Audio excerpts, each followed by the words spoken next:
रात के तकरीबन 11 बज रहे थे। कमरे में मध्यम पीली रोशनी थी और छत का पंखा आहिस्ता आहिस्ता चल रहा था। आदिल बस्तर पर लेटा हुआ था। मोबाइल उसके हाथ में था, मगर उसकी नजरें कहीं और थीं। 6 महीने हो चुके थे नौकरी छोड़े हुए।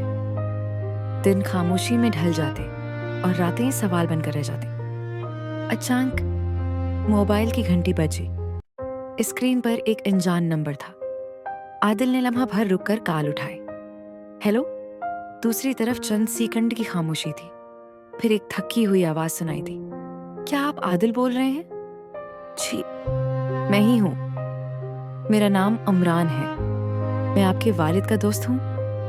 ये सुनते ही आदिल सीधा बैठ गया। दिल की धड़कन तेज हो गई। उसके वालिद को दुनिया से गए 3 साल हो चुके थे। जी, खैरियत? चंद लम्हों के बाद आवाज आई। मैं आपको एक अमानत देना चाहता हूँ, जो आपके वालिद आपके लिए छोड़ गए थे।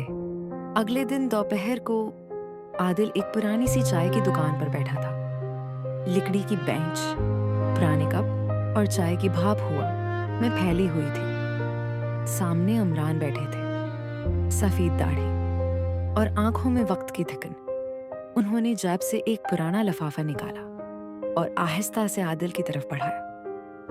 तुम्हारे वालिद ने कहा था, ये लिफाफा तब देना जब आदिल खुद को कमजोर महसूस करे। आदिल ने कांपते हाथों से लिफाफा लिया। अंदर एक खत था और कुछ पैसे। खत हाथ में आते ही उसकी आंखें नम हो गई। खत में लिखा था, बेटा, अगर तुम ये खत पढ़ रहे हो तो इसका मतलब है वक्त मुश्किल है। याद रखना, इज्जत मेहनत से मिलती है, किस्मत से नहीं। कभी खुद को कमजोर मत समझना। मैं तुम पर फख्र करता हूं।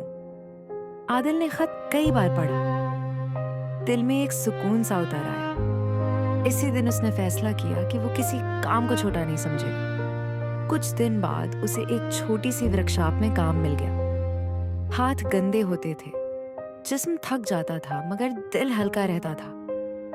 वक्त गुजरता गया। एक शाम वर्कशॉप के मालिक ने कहा, आदिल, तुम मेहनती हो, मैं तुम्हें मुस्तकिल रखना चाहता हूँ। आदिल बाहर निकला, आसमान की तरफ देखा। आंखों में आंसू थे, मगर इस बार खुशी के। रात को वही पुराना खत उसके हाथ में था। उसने सीने से लगाया और आहिस्ता से कहा, अबू, मैं हारा नहीं हूं।